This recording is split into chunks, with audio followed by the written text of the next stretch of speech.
নমস্কার, প্রফেসর গিন্নি চ্যানেলে আপনাদের আবারও স্বাগত জানাই। আশা করি আপনারা সবাই খুবই ভালো আছেন।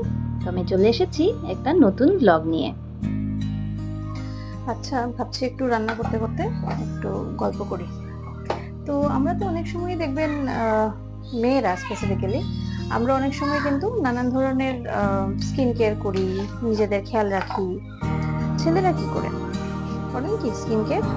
নিজেদের হাজবেন্ডদেরকে দেখুন তো, স্কিন কেয়ার বা কিছু কি ওরা করেন? আর যদি করেন তাহলে কি করেন? কারণ আমি তো আমার বরকে কখনোই দেখি না কোনো ধরনের স্কিন কেয়ার করতে। আমি ওকে সবসময়ই দেখি যে ওই একটু সরষের তেল লাগিয়ে নিল, একটু সাবান দিয়ে মুখ ঘষে নিল।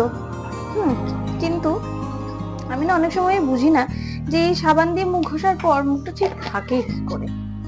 অনেক সময় আমি সব জিনিস বুঝি না।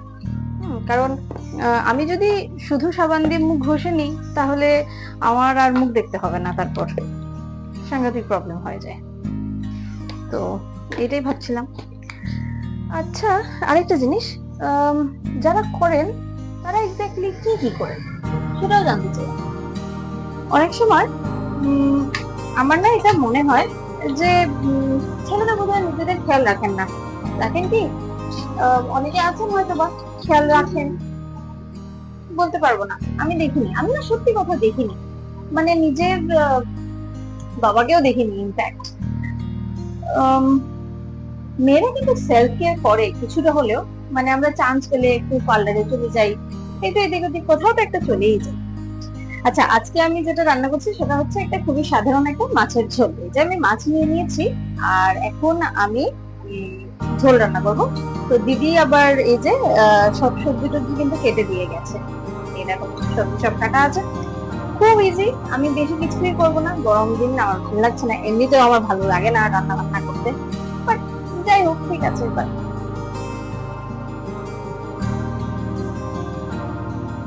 একটু তেল টেল দিয়ে নিলাম। আচ্ছা, তোমরা কতটুকু তেল ইউজ করো? আমি বিশাল তেল ইউজ করি। সামহাও আমার মনে হয় যে আমি বোধহয় কি বলবো, অতিরিক্ত তেল ইউজ করি। অবভিয়াসলি সেটা ভালো না, বাট কি এবার কিছু করার নেই, করছি তো করছি, কি করবো।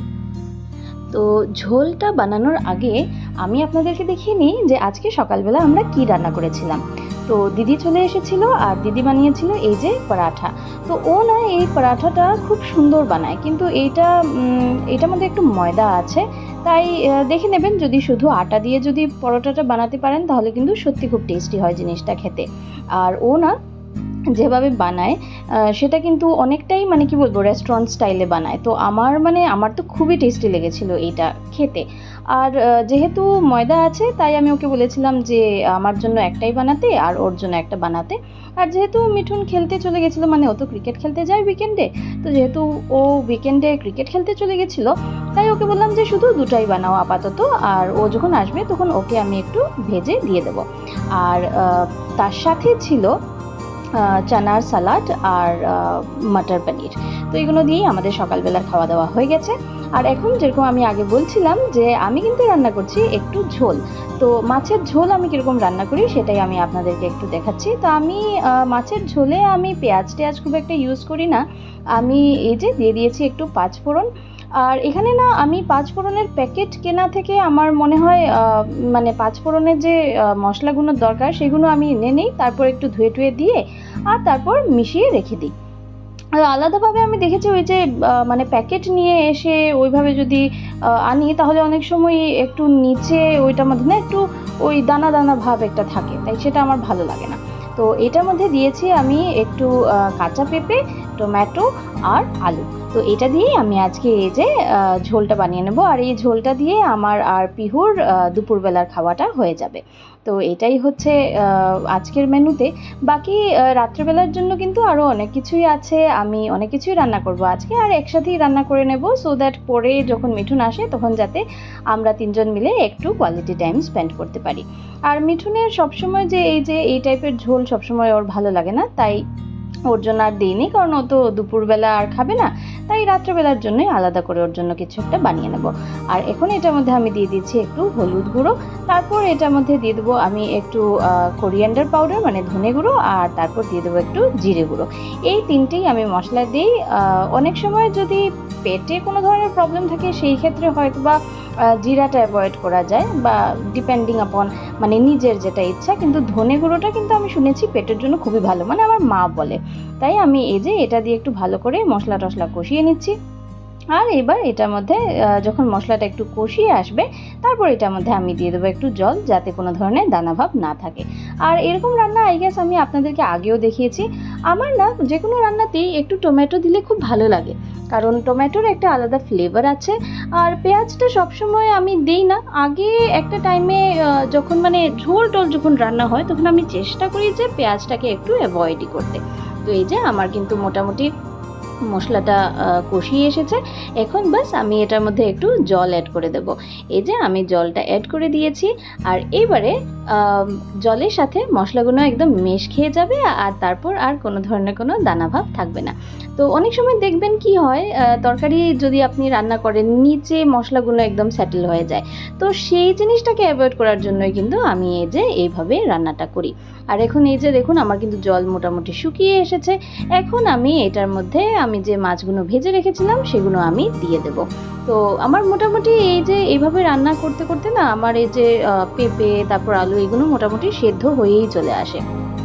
তাই আমি আর বিশেষ মানে মাছগুলো দেওয়ার পর খুব যে অনেক সময় ধরে যে আমি কি বলে মানে সেদ্ধ করি সেটা কিন্তু নয়। আর এই যে আমি লবণও দিয়ে দিয়েছি। এখন জাস্ট একটু জল অ্যাড করব, আর তারপর মাছটা অ্যাড করে আমার কিন্তু হয়ে যাবে আজকের রান্নাটা। আর জানেন, এই যে গরম দিনে না আরেক ধরনের ঝোলও কিন্তু রান্না করে খাওয়া যায়। আমি রিসেন্টলি সেটার একটা রেসিপি আমি অনলাইন একটা জায়গাতে দেখেছি। আমি ভাবছি যে এর মধ্যেই আরেকদিন সেরকম করে রান্নাটা করব, যাতে আপনাদেরও দেখাতে পারি। আর গরম দিনে ওই জিনিসটা কিন্তু সত্যি খুবই টেস্টি হয়, এবং সেটা আপনি আপনার বাচ্চাদেরও খাওয়াতে পারবেন, নিজেরাও খেতে পারবেন। শুধু খেয়াল রাখবেন যে ঝালটা যেন একটু কম দেয়। তো এই যে আমি জল অ্যাড করে দিয়েছি।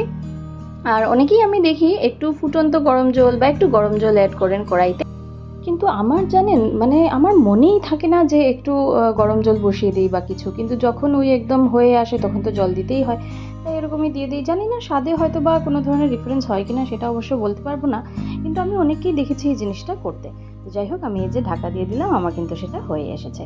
এবার আমি রান্না করব। আমাদের ঘরে না ওই যে আর মাছের মাথা, তারপরে আর মাছের কিছু কিছু মাছের টুকরো রয়ে গেছিলো, তো ভাবছিলাম যে ওগুলো দিয়ে বেগুন দিয়ে কিছু একটা রান্না করে নেবো। এই রান্নাটা না আমার মা খুব স্বাদ করে, আর আমাদের ওদিককার মানে করিমগঞ্জ শিলচরের বেগুনও কিন্তু খুব স্বাদ হয়।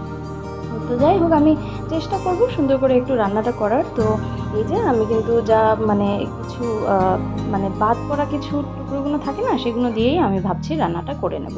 তো অ্যাটলিস্ট মানে যার মাছের টুকরো খাওয়ার ইচ্ছা সে সেটা খেতে পারে। তো এই যে লেজ টেজ আছে একটা, হয়তো বা ওই পেটির একটা পিস আছে, সাথে ওই মাথার টুকরো আছে, ওগুলো দিয়ে আমি ভেবেছি রান্নাটা করব। তো এখন এই যে আমি একটু মাছগুলোকে ভালো করে ভেজে নিচ্ছি। মাছ আমাদের এখানে কিন্তু মাছ ভালোই পাওয়া যায়, কিন্তু ওই আর কি সবজি নিয়ে আমাদের মানে আমার মনে হয় সেটা হয়তো বা সবার না। আমার মনে হয় এদিককার মানে দিল্লি সাইডের সবজিগুলো বোধহয় একটু ওই কী বলবো একটু রুক্ষ হয় আর কি।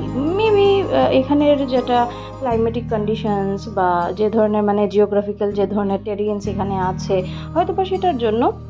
কারণ এখানে স্বাভাবিকভাবেই আমরা জানি যে জল যেহেতু এখানে কম, তো স্বাভাবিকভাবেই মাটিতেও নিশ্চয়ই জল কমই থাকবে, আমি জানি না কী কারণ, কিন্তু এখানে না সবজিগুলো একটু যেমন কেমন একটা মানে রুক্ষ সূক্ষ্ম একটা ভাব আছে আর কি সবজিগুলোতে। তো এই যে আমি কিন্তু মাথাটা মানে এই মাছের টুকরোগুলো ভালো করে ভেজে নিয়েছি। এখন এগুলোকে তুলে রাখবো, আর তারপর এই তরকারির মধ্যেই মানে এই তেলের মধ্যেই কিন্তু আমি বাকি রান্নাটা করে নেব। এবার জানেন, আমি যখন এইটা বলেছি আমার হাজব্যান্ডকে যে আমি এই তরকারিটা রান্না করবো, আমাকে একদম বলে গেছিলো যে তুমি কিন্তু তেল একদম কম দিয়ে রান্না করবে। কিন্তু আমাকে একটা কথা বলুন, বেগুন দিয়ে যদি রান্না করতে হয় তাহলে কি একটু তেল তো বেশি হয়েই যায়, কারণ বেগুন তো সব মানে তেল কি বলবো শুষেই নেয়। তো যাই হোক, আমি তাও চেষ্টা করছি যে রান্নাটা একটু কম তেলেই করার। তো আজকে আমি পেঁয়াজ দিয়ে রান্নাটা করব। এইটা আমার শ্বশুরমশাইও রান্না করেন, কিন্তু উনি পাঁচফোড়ন দিয়ে রান্নাটা করেন। কারণটা হচ্ছে আপনারা সবাই জানেন যে আমার শাশুড়ি মা তো পেঁয়াজ রসুন এসব খান না। তো যাই হোক, এবার আমি রান্নাটা আমার মতো করেই করছি, কারণ যেহেতু ওরা এখন এখানে নেই তাই আমাদের জন্য করছি। তো ওই পেঁয়াজ টেয়াজ দিয়েই রান্নাটা করছি। এটার মধ্যে আমি টমেটো দেবো না। টমেটো দিলে জানি না, মানে এটার মধ্যে কোনো দিন মাকে দেখিনি টমেটো দিতে, তাই আমিও দেবো না। আর এই যে এই ধরনের মানে বেগুন এখানে পাওয়া যায় সবুজ রঙের, কিন্তু জানেন এই সবুজ রঙের বেগুনগুলো না কি বলবো, ওই যে বেগুনি রঙের যে বেগুনগুলো থাকে সেগুলো থেকে কিন্তু এগুলোর মানে কোয়ালিটি ভালো হয়। আর আমাদের ওখানে আছে না লঙ্গাইয়ের বেগুন বা ওইসব, শীতকালে দিল্লিতেও একটা ভ্যারাইটি বের হয় এই সবুজ রঙের এই বেগুনগুলো থাকে, কিন্তু এগুলো খুব টেস্টি হয়। ওগুলো ওই রকমই মানে একবার আমার হাজব্যান্ড নিয়ে এসেছিলো, তো এসে আমাকে বলছে যে জানো মানে লঙ্গাইয়ের বেগুন এখন আর মিস করবো না, মানে এত টেস্টি হয়েছিল। লঙ্গাইয়ের বেগুন তো পুরো একদম বাটারের মতো মুখে মেল্ট হয়ে যায়, তো ওই বেগুনগুলোও কিন্তু ওই রকমই ছিল। তো যাই হোক, আমি এই যে নিয়ে মানে এখন রান্নাটা শুরু করে দিয়েছি। এবার এটার মধ্যে একটু দিয়েছি হচ্ছে হলুদ গুঁড়ো আর একটু লঙ্কা গুঁড়ো। তো এগুলো দিয়ে দিলেই আমার মনে হয় এনাফ। লঙ্কা গুঁড়োটা দিয়েছি কারণ একটু ঝাল দেবো, আর সেদিন আর কাঁচা লঙ্কা দিয়েছি কিনা সেটা আর আমার মানে খেয়াল নেই আর কি, মানে যে কাঁচা লঙ্কাও দেবো বা কিছু একটা। তো আমি এইভাবেই কিন্তু রান্নাটা করে নিয়েছি। তো বেগুনে আমাকে আমার মা সবসময় বলে যে বেগুনে কখনো মানে ভাজা ভালো করে হওয়ার আগে কখনোই কিন্তু লবণ দিবি না, নাহলে বেগুন কি বলবো ওই যে একটু থেতো টাইপের হয়ে যায়, মানে জিনিসটা যেন সেদ্ধ হতে চায় না, একটু শক্ত শক্ত একটা ভাব থাকে।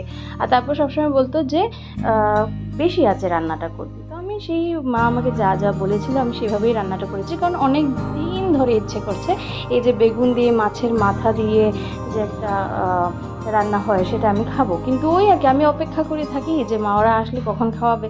কিন্তু ওই এবার চেষ্টা করলাম, আর এবার কিন্তু খেতে খারাপ হয়নি জানেন। মানে আমি যখন রান্নাটা করে নিয়েছি আর তারপর যখন মানে একটু ভাত টাত দিয়ে বা একটু ডালের সাথে যখন খাওয়া যায়, সত্যি দেখেছি যে তরকারিটা কিন্তু খুব সুন্দর রান্না হয়েছে। তো এই যে এখন আমি মোটামুটি বেগুনটাকে একটু ভাজা করে নিচ্ছি, আর তারপর আমি আপনাদেরকে দেখাবো যে আর কি কি রান্না করলাম। এখন টাইম হচ্ছে একটু ওই মাথাগুলো যে ভেজে রেখেছিলাম সেগুলো আমি এটার মধ্যে দিয়ে দিলাম। আর তারপর আর বেশি কিছু না, জাস্ট এইটাকে একটু ভালো করে মিশিয়ে দিয়ে তারপর যদি মনে হচ্ছে যে এটার মধ্যে মানে জিনিসটা মেশ খাচ্ছে না বা বেগুনগুলো ভালো করে ভাজা হবে না, বাট এটা শুধু স্পেসিফিক্যালি দিল্লি সাইডের জন্যই, করিমগঞ্জে মানে এই রান্নাটা কিন্তু উইদাউট ওয়াটারও হয়ে যায়। কিন্তু আমি যেহেতু দেখছিলাম যে এটার মধ্যে মানে ভালো করে মেশ খাচ্ছিল না, তাই ভালো করে একটু ওই নাড়াচাড়া করার পর আমি কিন্তু এটার মধ্যে একটু ওই যে কি বলে জলটা আমি দিয়েছি। আর আরেকটা ব্যাপার কি জানেন তো, মাথাগুলোকে না একটু ভাঙাটা বোধহয় উচিত ছিল। তো যাই হোক, আমি চেষ্টা করেছি। এবারে আমি জাস্ট এটার মধ্যে একটু জল দিয়ে দেবো, দিয়ে দিলে কিন্তু তারপর ঢেকে দিলেই হবে। এই যে এখন আমি লবণটা অ্যাড করেছি। তো ব্যাপারটা কি জানেন, লবণটা যদি পরে অ্যাড করা যায় তাহলে বেগুনগুলো সুন্দর করে ভাজাও হয় আর সুন্দর করে সেদ্ধও হয়ে যায়। এই যে আমার কিন্তু এই তরকারিটা মোটামুটি রান্না হয়ে গেছে। তো এখন আমি জাস্ট এটাকে একটু জল দিয়ে তারপর ঢাকা দিয়ে রেখে দেবো। তো এই যে দেখতেই পাচ্ছেন একদম নামমাত্র জলটা দিয়েছি, শুধু কিন্তু সেদ্ধটা হওয়ার জন্য বা একটু মিশ খেয়ে আসার জন্য, যাতে মাছ বা মাছের মাথা যাই আছে তার সাথে বেগুনটা একটু ভালো করে যাতে মিশ খেয়ে আসে। তো এভাবেই আমি করলাম রান্নাটা। আর বেগুনের না আরও নানান ধরনের ভর্তা টর্তা আমি জানি, তো নেক্সট যখন কোনো দিন বানাবো তখন আপনাদেরকে ডেফিনেটলি দেখাবো। তো এই যে আমি ঢাকা দিয়ে রেখে দিয়েছি। আর এই দেখুন এটা হচ্ছে ফিনিশ প্রোডাক্ট। একটু বেগুনগুলো একটু বেশি বোধহয় সেদ্ধ হয়ে গেছে, বাট যাই হোক এখানে না বেগুনগুলো এরকমই আর কি, কী আর বলবো বলুন। তো আর এই যে আমি কিন্তু সেদিন একটু মুসুর ডালও রান্না করেছিলাম আর সাথে ছিল এটা। তো এই ছিল সেদিনের রান্না বান্না। আর জানেন তো প্রত্যেকটা আইটেম না সত্যি খুব টেস্টি হয়েছিল। তো এটাই ছিল আজকের ভিডিও। আর আমার প্রত্যেকটা ভিডিওকে এত এত লাইক করার জন্য বা এত এত ভালোবাসা দেওয়ার জন্য আমি কিন্তু সত্যি আপনাদের কাছে অনেক কৃতজ্ঞ। এভাবেই আমার পাশে থাকবেন, সবাই খুব ভালো থাকবেন। শুভরাত্রি।